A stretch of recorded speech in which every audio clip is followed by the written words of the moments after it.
Bismillahirrahmanirrahim.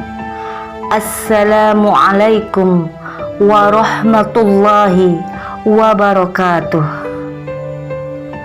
Hamdan wa syukran lillah, salatan wa salaman ala rasulillah.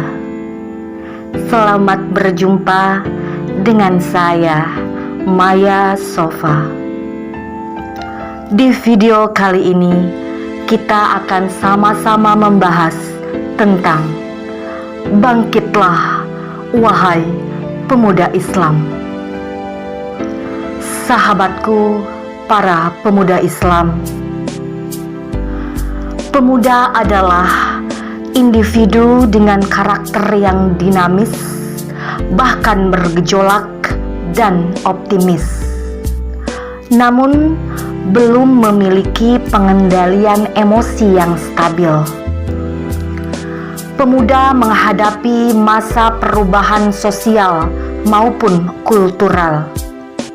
Oleh karenanya, pemuda selalu memiliki aspirasi yang berbeda dengan aspirasi masyarakat secara umum. Dalam makna yang positif, aspirasi yang berbeda ini disebut dengan semangat pembaharu. Pemuda, jika dilihat dari pendekatan pedagogis dan psikologis, ditandai oleh satu sifat yang begitu identik dengan pemberontak, berani tetapi pendek akal, dinamik tetapi seringkali melanggar norma, dan penuh gairah tetapi seringkali berbuat yang aneh-aneh. Pemuda selalu menjadi harapan dalam setiap kemajuan di dalam suatu bangsa yang dapat merubah pandangan orang dan menjadi tumpuan bagi generasi terdahulu untuk mengembangkan ide-ide ataupun gagasan yang berilmu, wawasan yang luas, serta berdasarkan kepada nilai-nilai dan norma yang berlaku di dalam masyarakat. Pemuda adalah aktor kunci dalam sebagian besar proses perubahan ekonomi dan sosial. Pemuda merupakan sumber daya manusia pembangunan, baik saat ini maupun masa datang. Sebagai calon generasi penerus yang akan menggantikan generasi sebelumnya. Presiden Republik Indonesia ke-1, Bapak Insinyur Soekarno, pernah berkata, "Berikan aku 1000 orang tua, maka aku akan mampu mencabut Semeru sampai akarnya. Tapi berikan aku 10 orang pemuda saja, maka aku akan mampu mengguncang dunia." Wahai pemuda Islam, pemuda dan pemudi adalah aset bangsa, aset agama yang harus dijaga dan dikembangkan potensinya.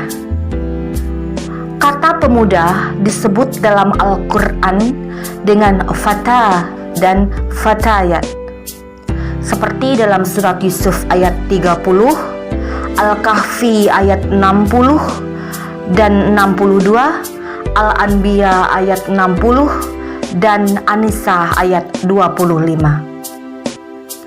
Sahabat Rasulullah Shallallahu Alaihi Wasallam, yaitu Ali bin Abi Thalib, pada masa muda sering berada di sisi Nabi Muhammad Shallallahu Alaihi Wasallam. Dia mengambil segala sesuatu yang bersumber dari Rasulullah. Selain itu, ada juga Abu Hurairah yang berumur 17 tahun. Sahabatku, pemuda Islam yang budiman, ada beberapa hadis yang berkaitan dengan pemuda, atau di dalamnya ada penyebutan lafaz pemuda, baik dalam konteks pujian kepada para pemuda ataupun bimbingan kepada mereka agar tidak tertipu dengan masa muda.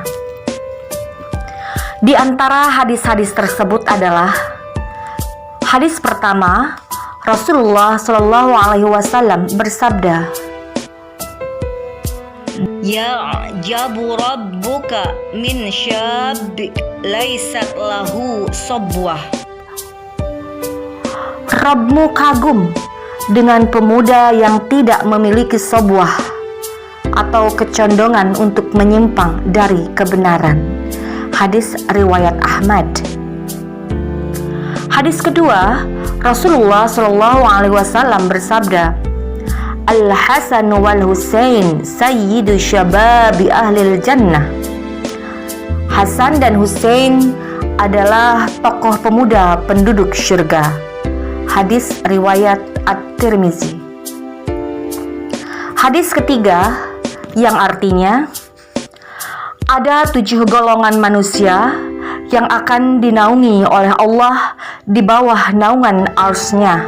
Pada hari tidak ada naungan selain naungan Allah Azza wa Jalla, yaitu imam yang adil, pemuda yang tumbuh dalam ibadah kepada Allah Azza wa Jalla, seorang laki-laki yang mengingat Allah dalam kesunyian atau kesendirian, kemudian dia menangis karena takut kepada azab Allah, seorang laki-laki yang hatinya selalu bergantung dengan masjid-masjid Allah, 2 orang yang saling mencintai, mereka berkumpul dan berpisah karena Allah Azza wa Jalla, dan seorang laki-laki yang diajak berzina oleh seorang perempuan yang memiliki kedudukan dan cantik, akan tetapi dia menolak dan berkata, "Sesungguhnya aku takut kepada Allah."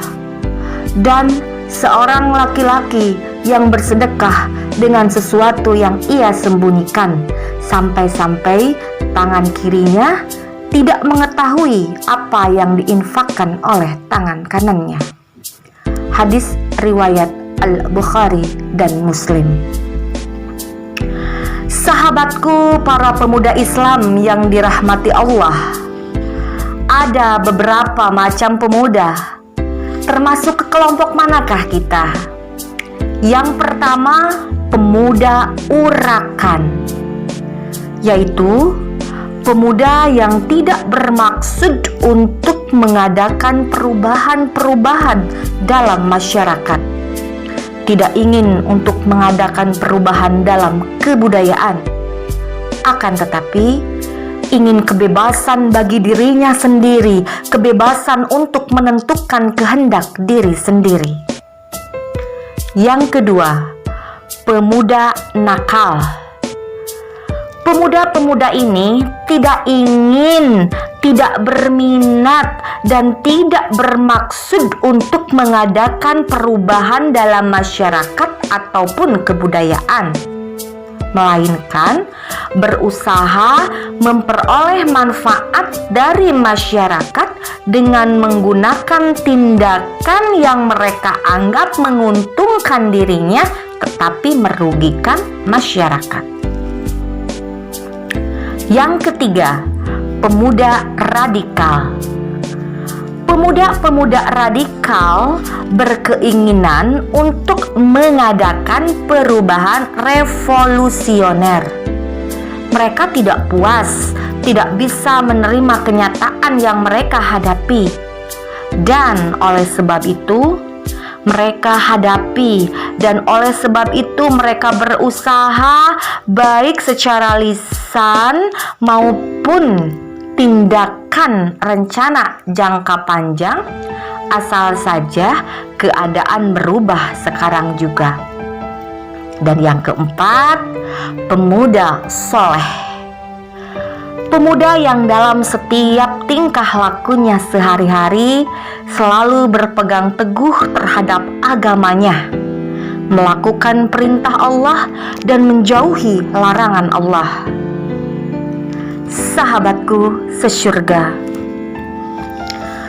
pemuda generasi sekarang sangatlah berbeda apabila dibandingkan dengan generasi terdahulu dari segi pergaulan maupun sosialnya, pola berpikir, dan cara menyelesaikan masalah yang sedang dihadapinya.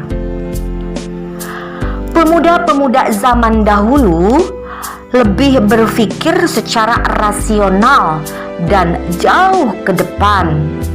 Dalam artian, mereka tidak asal dalam bertindak maupun melakukan sesuatu, tetapi mereka merumuskannya secara matang dan memikirkan kembali dengan melihat dampak-dampak yang akan terjadi.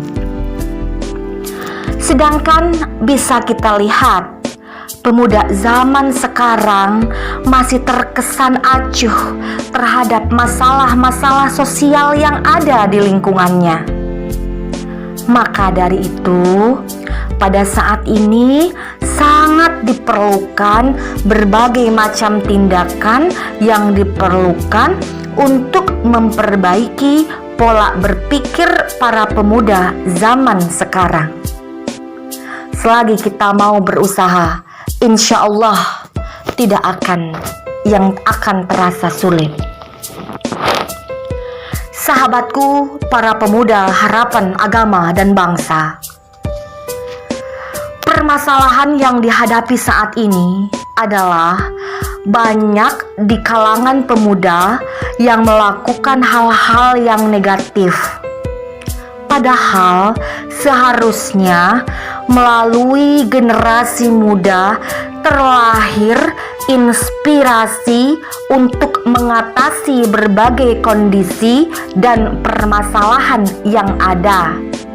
Dan sudah saatnya pemuda menempatkan diri sebagai generasi muda yang aktif untuk memimpin proses perubahan bangsa ini, cita-cita pemuda dulu. Jadi pada intinya, peran pemuda sekarang ini sangat memprihatinkan. Seperti banyak pemuda yang jarang bersosialisasi dengan lingkungan masyarakat sekitar. Tetapi sebenarnya peran pemuda dalam masyarakat dapat ditingkatkan dengan mengadakan acara-acara berupa bakti sosial dengan sesama pemuda agar dapat lebih bersosialisasi dengan lingkungan masyarakat sekitar. Gerakan pemuda sebagai gerakan civil society akan terus menempatkan pemuda di posisi pelatuk sekaligus pengawal perubahan. Semangat inilah yang semestinya terus terjaga di setiap gerakan kepemudaan. Independensi sebagai pilihan semangat gerakan pemuda dan kemandirian sebagai jiwanya tidak boleh luntur dalam gerakan pemuda. Pemuda merupakan satu identitas yang potensial sebagai penerus cita-cita perjuangan bangsa dan berperan dalam pembangunan bangsa Indonesia. Sudah saatnya pemuda harus mampu menempatkan diri sebagai agen sekaligus pemimpin dari perubahan. Pemuda harus memperjuangkan cita-cita bangsa melalui perjuangannya, sehingga para pemuda selalu diharapkan untuk proses kemajuan dari bangsa Indonesia. Sahabatku, para pemuda harapan agama dan bangsa, pemuda harus meningkatkan kualitas ilmu agama, ilmu pengetahuan, keterampilan, dan yang terpenting adalah tetap selalu bersosialisasi dengan masyarakat yang ada di sekitarnya. Semua itu harus dilakukan agar agama Islam menjadi lebih baik, agar negara Indonesia menjadi lebih baik. Karena masa depan agama Islam, masa depan bangsa ini tergantung dengan pemudanya. Bangkitlah, wahai pemuda Islam. Sahabatku, para pemuda harapan agama dan bangsa, itulah bahasan kita kali ini. Semoga ada manfaatnya. Wallahu a'lam bissawab. Wassalamualaikum warahmatullahi wabarakatuh.